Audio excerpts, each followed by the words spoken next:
Hello, grade 9s. This is my lesson, a review of my lesson on rational numbers.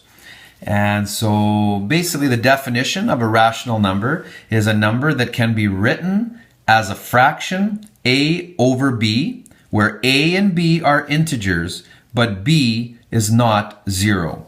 So a and b are integers means that they can be any number from negative, 5, -4, -3, -2, -1, 0, 1, 2, 3, 4, 5, etc., etc., right? So negatives to positive, these two can be any number, any integer number, but b cannot be a 0.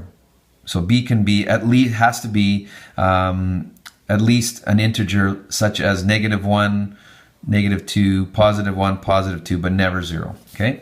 Rational numbers terminate, meaning that they end, correct? So like they will stop, they won't continue. They'll be, example, 2.5. The number a quarter, that's rational because 1/4 as a decimal is 0.25, and of course that ends, that terminates. Rational numbers are also, they can be repeating decimals, so a decimal like 0.333 continually, 0.7 repeating, 0.8. Any repeating decimal is also called a rational number.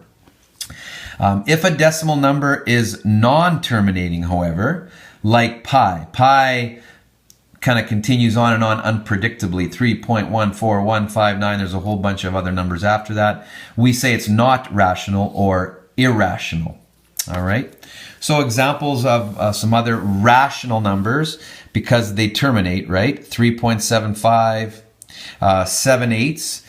If you convert that to a decimal, you divide your top by bottom, you get 0.875, right? That's a terminating decimal. That means it's rational. This is -1/2, so that's -0.5. Again, it's a terminating decimal. This is 2 4/5, so when you change the 4/5 part to a decimal, it's 0.8. So it's 2.8, and again, it's terminating, so that means it's rational. Here's a repeating decimal, so I know it's rational, and 0 is also another number that it's a terminating type of number, so it is a rational number. All right, so that's kind of the definition of rational numbers. As I move on now, here's some questions that we're looking at here.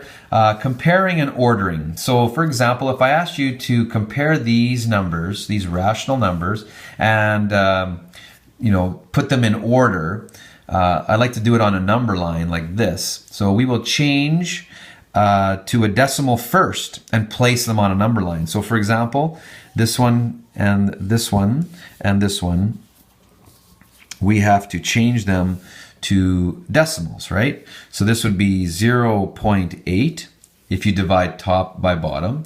This one would be 0.875. And so with this one, 0.875, but it's negative, right? Because there's a negative attached to the numerator. By the way, with that, it can be attached to the numerator like that. It can be attached to the denominator like that. Or it can be out in front like this, negative, and then a 7 and 8. Like so, it can be so up here, down here, or just kind of out in front. Okay, there's 3 different ways to write -7/8, right?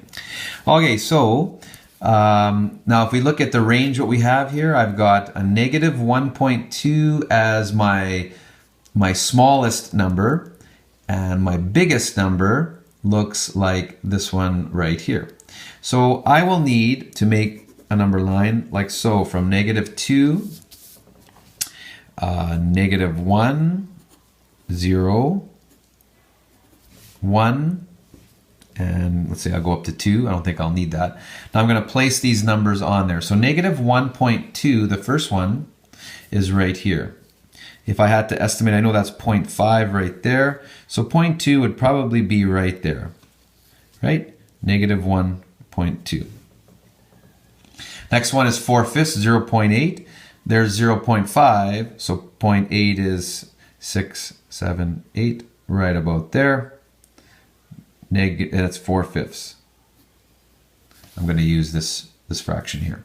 This one 7/8 is 0.875. So 0.875 is just a little bit further, right? So that one right there, and I can even do this, just draw the line here. So that is 7/8. Negative 0.5, right about there, right? Between 0 and -1. So that's negative 0.5, and it's repeating, right? So it's probably just, you can see, just past halfway. And finally, negative 7/8 is negative between negative 0 and -1. So a negative 875 is probably right about there. Just go like that, negative 7/8.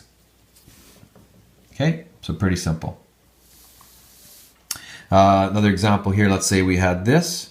So we have 0.3 repeating, that's already a decimal. I want to convert that to a decimal, so that's 3 divided 4 is 0.75. This one's 1 1/5 is 0.2, and this one's already a decimal, right? So what I want to do is I look at my decimals. The biggest number I have is this one, 1.2. The smallest one I have is negative 1.9. So there's my 0, there's my 1, there's my 2,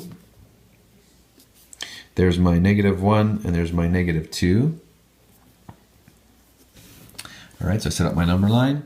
Now I want to place these on here. So negative 0.3 is right about there, repeating. So that's about a third of the way, right? 0.3 repeating. Negative 0.6, right about, there's 0.5, so 0.6 is just a little bit further. Negative 0.6. Negative 0.75, that's 3/4 of the way, so roughly about there.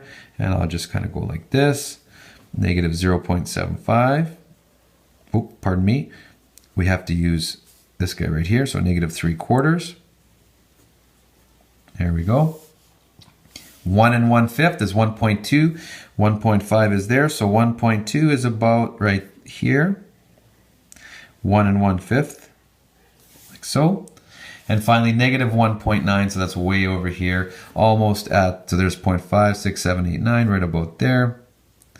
Negative 1.9. And that's how you compare, like kind of the first section, comparing and ordering by making a number line and just placing them on a number line. All right, continuing on, which fraction is greater? We have negative 3/4, negative 2/3.